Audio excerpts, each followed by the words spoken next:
So we've got one more story before I let you guys go for the night, and it's my story. Woo! Thank you, Stephen. When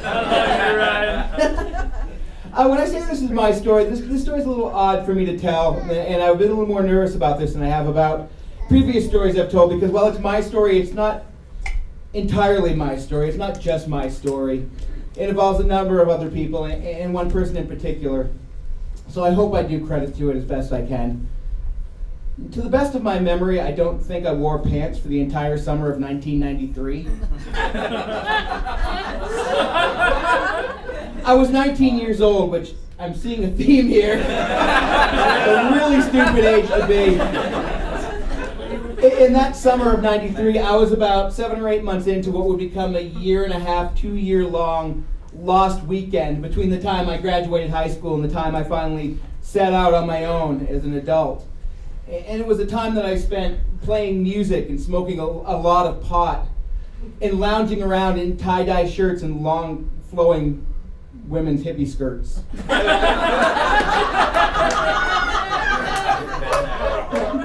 They're comfortable, aren't they? Amazing. Men really need to take that back, because they're... Yeah. Yeah, take it back. And the thing you have to realize about the early 90s is I've realized that nostalgia tends to come in these 25-year cycles. In the early 90s wanted more than anything in the world to be the late 60s. Like, we really wanted that same kind of social change and political change and kind of political upheaval that we had in the late 60s, only we didn't really know how to approach it. You know, we didn't really know how to get our mind around it. You know, we had an unfair war in the Middle East, but unlike Vietnam, there was no draft. And there's just not as much like gravitas and going, hell no, we won't go. Not that you're even trying to make us. The Army's still on a volunteer basis. But really, our money and manpower could probably be better spent on something more helpful. Hey, hey.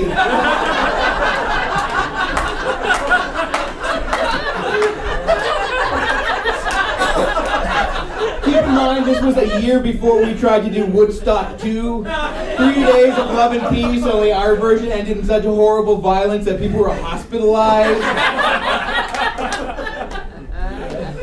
And I think part of the problem is that we expected the change. We expected the fights we'd be fighting to look the same as they had looked to our parents. We thought we would be fighting the same enemies. We thought we would be fighting the same injustices, not realizing the fundamental thing about change is it changes. The point that I don't think we really realized we were fighting the good fight even when we were fighting it, because we were too immersed inside of it. The year after I graduated high school, or right after I graduated high school, my whole family packed up and moved from the town I lived in, which is a little place called Pembroke, New Hampshire, and we moved to an 18th century farmhouse on a lake 10 miles up a dirt road high in the mountains of New Hampshire. This place was on 40 acres of land, but it abutted 400 acres of government forest. And it was heaven. Wow. Yeah. This is it. That's me in the Rasta-colored Tam O'Shanter hat. Because even during my hippie days, I always wore a hat. You can't really see the skirts there. And when we first moved to Henniker, I didn't have very many friends because all my friends were about 2 hours away back in Pembroke, but my sister was 2 years younger than me, actually 1.5 years to the day younger than I was. And she was still in high school, so she made a lot of friends in high school, and her friends became our friends, and is lovely and just unbelievably wonderful as Henniker was. It was still a small mountain town in New Hampshire. And New Hampshire, for those of you who don't know, is a very, very conservative state. Especially the further out you get, the farther you get to these small rural mountain towns, is very conservative. And there was not, if you were a gay kid in high school in New Hampshire in the 90s, you did not have a whole lot of choices. Your life basically boiled down to 2 choices. You could either stay in the closet until you graduated high school and you would go to college somewhere far, far away from the small town and your family and all the people you've ever known, and start a new life Or if you were really brave, you would come out in high school and you would face derision and mockery, and a lot more times than not, you would be disowned by your parents and kicked out of your house. And where do you go when you're kicked out of your house for being gay in a small rural mountain town, and that you ended up here? My parents took in gay kids the way old ladies take in cats.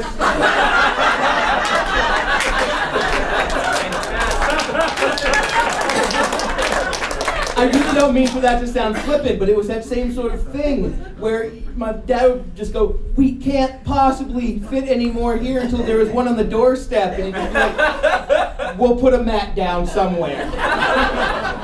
There's always more room." And sorry, I was there for a second. I was reminiscing. Most of those kids didn't end up staying with us for long periods of time. At least not actually living with us for long periods of time. Usually after a couple days, their parents would kind of calm down enough so that they were allowed back in the house. It was not a comfortable living situation anymore, but they were allowed to go home and eat and change and sleep there if they wanted to. But that summer, even though they would go home to sleep all day, every day, they were here. It was John, and there was Erica, and there was Nancy, and there was Jesse, and there were 3 gay Jeffs. First was my friend Jeff, who I actually knew back in Pembroke, who had come out of the closet, and he came up to visit me one day and did not leave. I think he went back home twice during the entire summer. And then there was this kid, Jeff, who was just the cutest little cherubic young, but he had long blonde hair, but he actually had ringlets. He looked like little Debbie. And I remember with that Jeff, I stayed up all night one night with him while he cried his eyes out, unable to comprehend the fact that River Phoenix had died. I'll have to put this in perspective of when this happened. And the third Jeff was a kid in town, and his parents ran the pharmacy there in town. And his parents were not just conservative, but they were conservative in a very puritanical New England sort of way, a very cold way where you don't talk about things. You don't mention things. It's not proper to talk about anything. Emotions were something you didn't talk about. And he had gotten a hold of, I don't even want to say a pornographic magazine, it was a Playgirl. You know, it was just naked men doing this. There was nothing graphic about it. There were just really fit men and penises. But to a young gay kid in the 90s, that was like some kind of gold. And he had hidden it in his bedroom, and he hid it between the mattress and the box spring, as you do with pornography when you're a kid. I hear. He also he had a collection of magazines. He collected magazines and he collected comic books. And he used to keep his comic books on a shelf in a box, very neatly organized. And one day his mother came in and cleaned his room and apparently found his magazine. And the way you stumble across something between a box spring and a mattress, you go looking for pornography. Look, porn. But because of the way his family was, she didn't say anything. She just put it at the front of his magazine collection on the shelf as a way of saying that she knew and she disapproved. And so he came to stay with us. And with Jeff came his brother Craig. And everybody who hung out that summer, not all of them were gay, but all of them were people who didn't quite fit in. They were always the oddballs because for whatever reason, always who I've hung out with. Perhaps I'm one of those. But they came out, and Craig came with him. And Craig also was one of those people who didn't quite fit in. But he was the only person I ever knew who didn't quite fit in. I think by choice, or at least there was no reason for him not to fit in. He was young, straight, handsome, smart, funny, incredibly athletic. He was the most athletic person I've ever met in my life. At that time, he was training for both the Tour de France at 17. He was training to one day be on the Tour de France and to try out for the Winter Olympics as a cross-country skier. He should have been one of the most popular kids in school, but he wasn't because it's just not who he was. He wasn't one of those popular kids. Yeah. And he came out there, and he was great, and he and I became very good friends. Something else you need to know about Craig is he was the most prepared person I have ever met in my life. When we used to go for hikes in the woods, and there was mountains, and we'd go hiking up the mountains, and all I'd bring along is I remember to put on my boots and my warmest skirt. And did anybody remember a joint in granola? Really important thing, where he would actually travel with a full avalanche pack in case the mountain came crashing down on top of us. He could keep us alive for 3 days inside an inflatable avalanche pack. And so, I really, that time of my life is still one of my fondest memories. I had no plans, no job, no motivation, really no need to change any of it, because I was there, and it was a wonderful, wonderful time. I remember one night in particular, it was a summer night, and we stayed up late, and we'd been playing music and smoking pot. I smoked a lot of pot. I wish I had more memories of this time, but I was smoking a lot of pot. And we'd hung out, and it got late, and I decided to go to bed. And my bedroom was that very top 2 windows you see there. That was the attic. And the way the house was set up is when you came in to go upstairs, there were stairs leading to the second floor. And then you'd go, and then there were these stairs that led up to the attic with a big trap door you'd have to swing open. And the only way to get heat in the winter and fresh air, besides the windows in the summer, was there was a grate in the floor in the attic. But instead of looking down onto the second floor, it actually looked all the way down to the bottom of the stairs, where that first staircase started. Kind of went like this, and I would look down there, and I put my bed right next to it, because that's how it would stay warmest in the winter, because it would get very cold in an unheated attic in New Hampshire in the winter. So I climbed up that summer night, and I passed out asleep. And I woke up a couple hours later to someone in my room talking to me. And I sat up, and it took me a second to orientate myself to what was going on, because it was dark.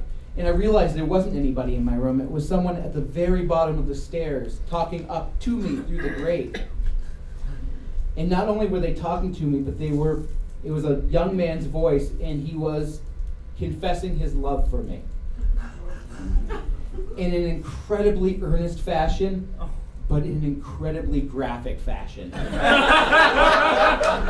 Like, it wasn't just dirty, it was also incredibly sweet, but it was like Romeo and Juliet, but with graphically things he wanted to do to my penis. And I laid there for a while, and I eventually, and at this time period I need to say that my parents were really good about keeping the house supplied in condoms, because there was a lot of hooking up. I hooked up with Erica, and my sister was hooking up with Craig, and I'm sure there were Jeff on Jeff at some point. And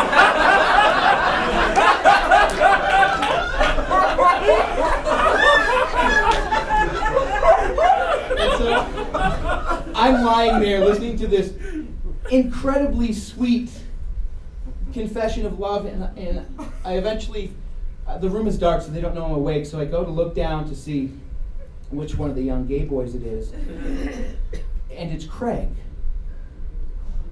the straight one, the one who has been hooking up with my sister on occasion. Things were fluid for everybody.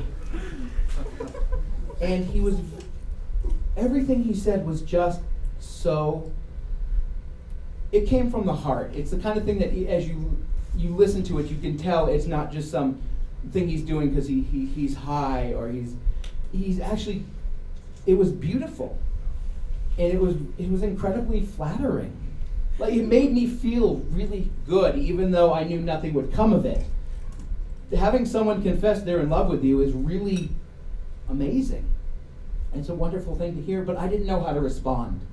I didn't know if he was saying this because he wanted me to wake up and hear him and say something back, or if he was saying it because he knew I was asleep and this was a way to get something off his chest to me, but in kind of this safe zone where he could tell me without me having to hear him.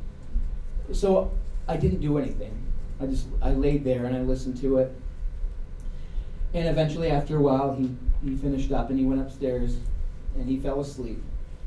And the next day I went down, and everybody was still there, and we had, an early breakfast at like 2 in the afternoon. And we got high, and we played music, and the thing I realized almost immediately that things were surprisingly not awkward between us.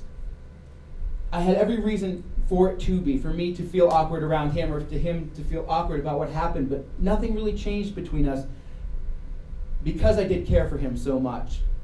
I did start to notice, little things like the way he looked at me, things that probably had been happening, but my brain had just never processed them like that before.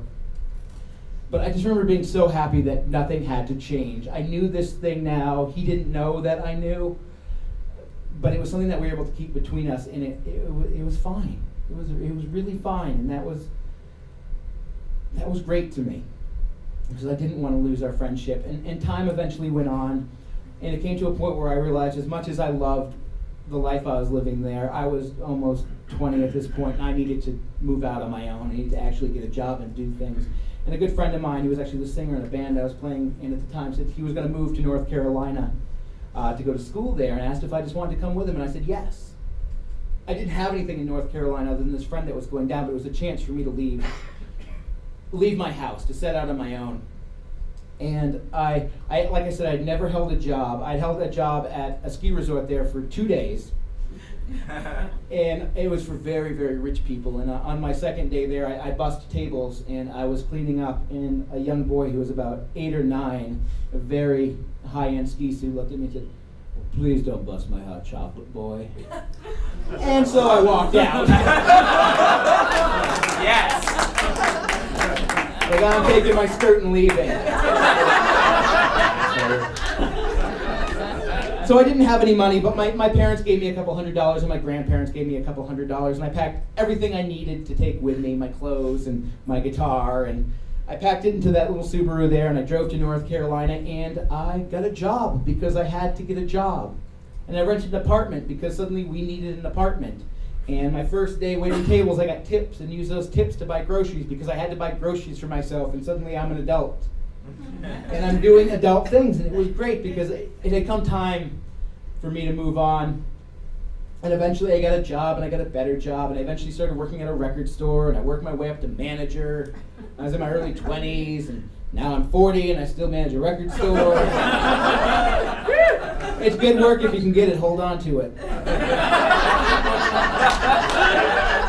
Eventually my sister moved down to North Carolina as well for the same reason. She just kind of needed to get out and move on with her life, and I was down there and she could stay with me for a while. So she moved down, and we eventually got a house together with some other friends of ours. And she got a job at the same record store I was working at, a place called the Record Exchange. And one day I was working, and the phone rang, and I looked down. This was in the early days of caller ID, where it didn't have the name. It would just actually put the phone number for the first time, so you had some idea who was calling. And I didn't recognize the number, but it was a 603 number, which meant it was a New Hampshire number. And this is in the days before cell phones, where it couldn't just be somebody with a New Hampshire cell phone, but down the block. If you saw a New Hampshire number, someone was actually calling from New Hampshire. And I picked up the phone, and it was my friend Matt. He was one of the people that summer who had lived with us more or less. And Craig had made the Olympics. He was a cross-country skier. He had made the Olympics. And part of the training for the Olympics, or part of his personal training, was he went mountain climbing. And he had gone mountain climbing up into the mountains, and he had been caught in an avalanche. But he had his avalanche pack. So this big avalanche pack, I don't know how exactly it works, it inflates, and he lived in there for almost 2.5, 3 days while they dug him out, because when you're digging someone out of an avalanche, you have to go very, very slowly, because you're basically building a tunnel, and then you have to support this tunnel as you dig your way through. And they finally got to him after almost 3 days, and as you can expect, he was incredibly relieved, having been in there by himself for 3 days and very scared and alone. And they went to take him out, and as they were taking him out, the tunnel collapsed. And so they had to get to him a second time, but this time he was not in his avalanche pack, so they had to dig as quickly as they could, and they got to him in just over 20 minutes, but 20 minutes was just not quick enough. And Matt was calling to tell me that Craig had been killed in an avalanche, and I just remember my legs stopped working. I just kind of fell to the floor there at the record store, and I wasn't crying, I was just in shock. I didn't know exactly what to do, and Matt was still talking to me and explaining the funeral arrangements and when things were going to happen, and there was no way I was going to be able to make it back to New Hampshire for the funeral. It just wasn't something I could do. At that point, I didn't have the money and I couldn't get the time off. And it was just, I hadn't expected something like that, because he was the person of all of us who was the most prepared for life. He was 23 years old. He had just made the Olympics. He was planning on going and competing in the Tour de France. He had everything ahead of him, where I was still, living with my sister in a house, and my biggest accomplishments were that I never actually bought cocaine. Sometimes people would have it, but I couldn't afford it, so I wasn't a drug addict. And this guy who had everything had it taken away from him in something he had actually prepared for. And kind of as the years went on, I had a lot of regret about not talking to him about what happened. And, and not telling them that while I could never reciprocate the kind of love he felt for me, I did very much love him. And when I thought back about that night that he was talking to me and the very specific things he wanted to do, there's that part of my brain that said, well, if I'd known he was going to die.